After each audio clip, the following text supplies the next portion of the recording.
Hello friends, आपका स्वागत है आपके अपने यूट्यूब चैनल उर्मी एकेडमी में। तो फ्रेंड्स, आइए हम पॉलिटी का आज चौथा टॉपिक पढ़ेंगे और हमारा चौथा टॉपिक है भारतीय संविधान के भाग तथा उनका विषय वस्तु। तो आइए हम जानते हैं भारतीय संविधान में कितने भाग थे।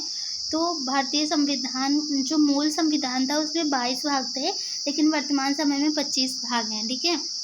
और भाग 1 जो है हमारा, उसमें आर्टिकल 1 से 4 तक उल्लेख किया गया है। आर्टिकल 1 से 4 तक जो है वो भाग 1 है, संघ तथा उसका राज्य क्षेत्र, इसका उल्लेख किया गया है। संघ तथा राज्य उसका राज्य क्षेत्र का उल्लेख किया गया है। इसके बाद जो हमारा भाग 2 है वो आर्टिकल 5 से 11 तक उल्लेख किया गया है। भाग 2 में आर्टिकल 5 से 11 तक उल्लेख किया गया है और इसमें नागरिकता का उल्लेख किया गया है। ठीक है। भाग 2 में नागरिकता का उल्लेख किया गया है। और भाग 3 जो है आर्टिकल 12 से 35 तक है और इसमें मौलिक अधिकार का उल्लेख किया गया है। आपको बताना है कि मौलिक अधिकार कौन से देश के संविधान से लिया गया है। ठीक है। आपको ये इसका आंसर कमेंट बॉक्स में कमेंट करके ज़रूर बताना है। इससे पहले वाली वीडियो में मैंने आप सबको बता दिया है। भारतीय संविधान के विदेशी स्रोत जब हमने पढ़ाया था तो उसमें हमने बताया था कि कौन से संविधान से, किस देश के संविधान से कौन से विदेशी स्रोत लिए गए हैं। तो अगला हमारा जो भाग है वो आर्टिकल 36 से 51 तक है। इसमें नीति निर्देशक तत्व का उल्लेख किया गया है। नीति निर्देशक तत्व का उल्लेख किया गया है। नीति निर्देशक तत्व को DPSP भी शॉर्ट फॉर्म में बोलते हैं। ठीक है। इसका जो फुल फॉर्म होता है directive principle of state policy होती है। ठीक है। इसके बाद अगला है हमारा अगला भाग जो है वो आर्टिकल 51 का में इसका उल्लेख है। भाग 4 का जो है आर्टिकल 51 का में इसका उल्लेख है और इसमें मौलिक कर्तव्य का उल्लेख किया गया है। ठीक है। आपको ये भी क्वेश्चन का आंसर बताना है कि मौलिक कर्तव्य जो है वो किस देश के संविधान से लिया गया है। ठीक है। इसके बाद भाग 5 है आर्टिकल 52 से 151 तक।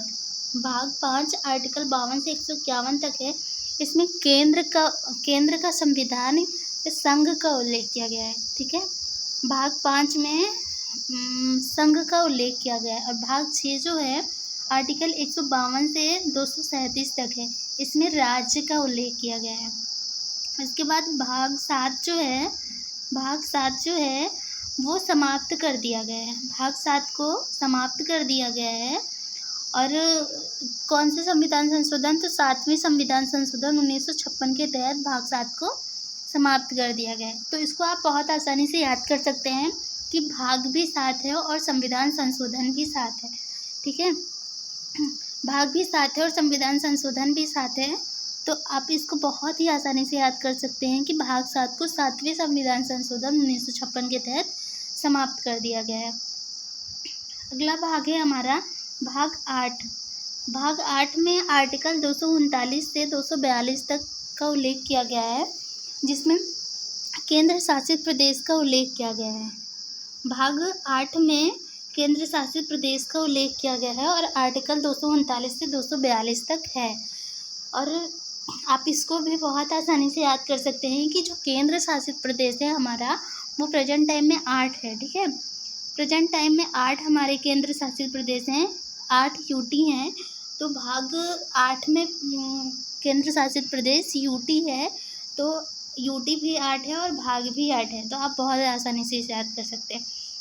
इसके बाद भाग 9 है हमारा। भाग 9 में भाग 9 जो है आर्टिकल 243 से 243 ए से ओ तक है। 243 और 243 ए से ओ तक है, जिसमें पंचायत का उल्लेख किया गया है।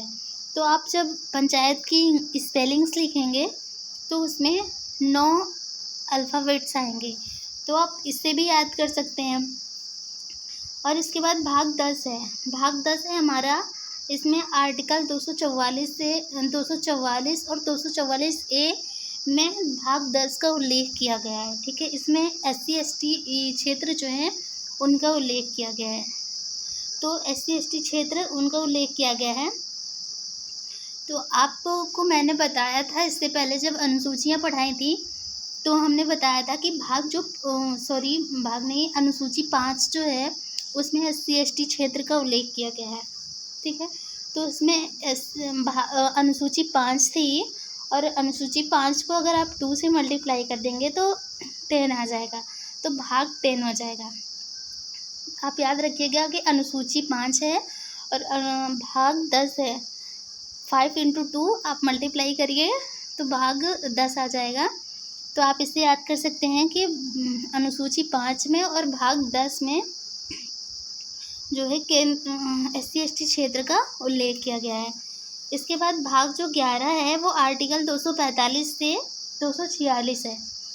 आर्टिकल 245 से 246 नहीं 263, आर्टिकल 245 से 263 तक भाग 11 का उल्लेख किया गया है, जिसमें केंद्र एवं राज्य के बीच संबंध को बताया गया है। ठीक है, तो आपको इसका आंसर देना है कि जो केंद्र और राज्य के बीच संबंध है ये विदेशी स्रोत है, ये विदेशी स्रोत किस देश की संविधान से लिया गया है। ठीक है, इसके बाद भाग 12 है। भाग 12 जो है आर्टिकल 264 से 300 तक है, इसमें बजट का उल्लेख किया गया है। इसको आप याद कर सकते हैं कि बा से 12 और बा से बजट। ठीक है, इसके बाद भाग 13 आता है। भाग 13 जो है आर्टिकल 301 से 307 तक है, जिसमें भारत के राज्यों के भीतर व्यापार तथा वाणिज्य का उल्लेख किया गया है। जिसमें भारत के राज्यों के भीतर व्यापार तथा वाणिज्य का उल्लेख किया गया है। इसके बाद भाग 14 है जो 308 से 323 आर्टिकल तक है। इसमें UPSC स्टेट PCS का उल्लेख किया गया है। आप इसको बहुत ही आसानी से याद कर सकते हैं। अगर आप अपने तरीके से कोई ट्रिक बनाना चाहें तो आप बना सकते हैं, लेकिन मैंने जब याद किया था इसे तो मैंने याद किया था कि मेरी दीदी का जो बर्थ स्टार है वो 14 है और वो UPSC की तैयारी कर रही थी। तो मैंने याद किया था कि मेरी दीदी UPSC की तैयारी कर रही हैं और उनका बर्थ स्टार जो है वो 14 है। तो मैंने इससे याद किया था कि भाग 14 और UPSC स्टेट PCS। ठीक है, इसके बाद भाग 15 है। भाग 15 जो है वो 324 से 329 आर्टिकल तक है। भाग 15 जो है 324 से 329 आर्टिकल तक है, जिसमें निर्वाचन आयोग इलेक्शन कमीशन का उल्लेख किया गया है। ठीक है, अगर आप इलेक्शन कमीशन की स्पेलिंग देखेंगे तो उसमें पूरा 15 अल्फ़ाबेट्स हैं।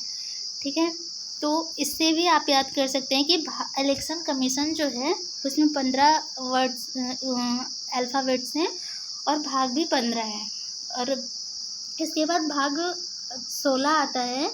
भाग 16 जो है आर्टिकल 330 से 342 तक है। आर्टिकल 330 से 342 तक है, जिसमें कुछ विशेष वर्गों के लिए उपबंध का उल्लेख किया गया है।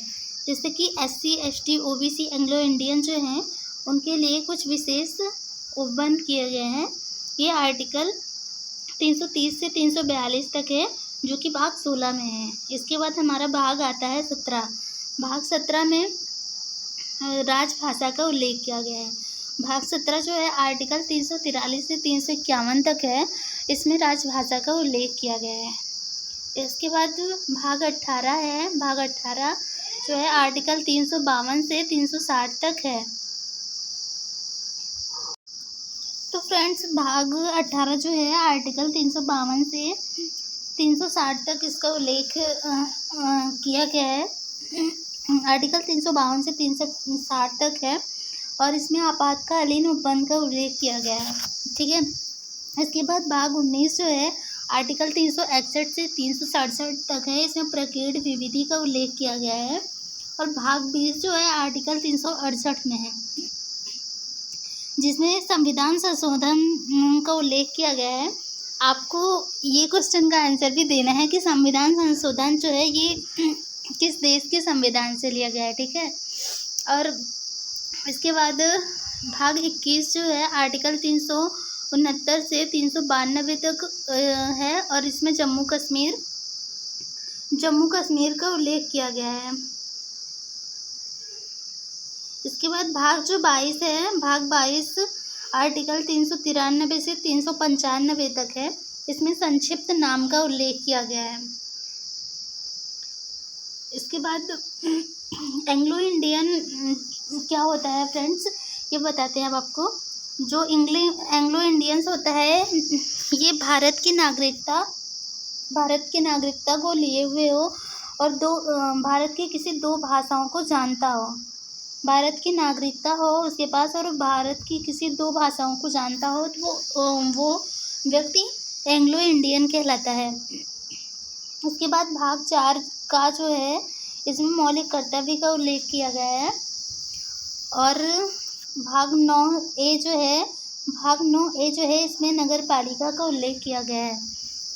भाग 9B में सरकारी समितियां का उल्लेख किया गया है और भाग 14 में अधिकरण का उल्लेख किया गया है। तो हमारा भाग समाप्त होता है। इस पे हम थोड़ा क्वेश्चंस कर लेते हैं। तो पहला क्वेश्चन है कि संविधान के किस भाग में पंचायत का उल्लेख किया गया है। तो आंसर करिए आप लोग।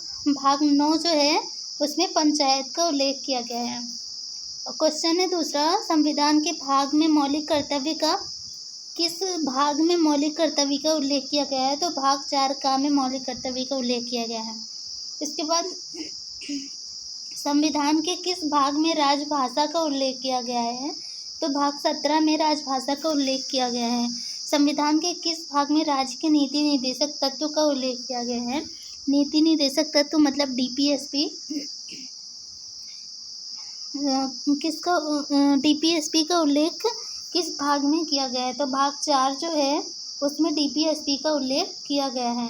इसके बाद अगला क्वेश्चन है, संविधान के किस भाग में कुछ विशेष वर्गों के लिए उपबंध का उल्लेख किया गया है। तो फ्रेंड्स इसका आपको कमेंट बॉक्स में कमेंट करके आंसर बताना है। वैसे मैं बता देती हूँ, भाग जो 16 है उसमें कुछ विशेष वर्गों के लिए उपबंध का उल्लेख किया गया है, जैसे SC ST OBC और एंग्लो इंडियन के लिए विशेष उपबंध का उल्लेख किया गया है। तो फ्रेंड्स आज के लिए इतना ही, और अगला टॉपिक जब आएगा तो कल आएगा। फिर फ्रेंड्स अगर आपको हमारा वीडियो पसंद आया हो तो आप प्लीज़ उसे शेयर करिएगा, लाइक करिएगा, सब्सक्राइब करिएगा। और अगर आपने पहले उनके वीडियो नहीं देखे हैं तो आप उन्हें भी देख लीजिएगा। Okay friends, bye bye, take care.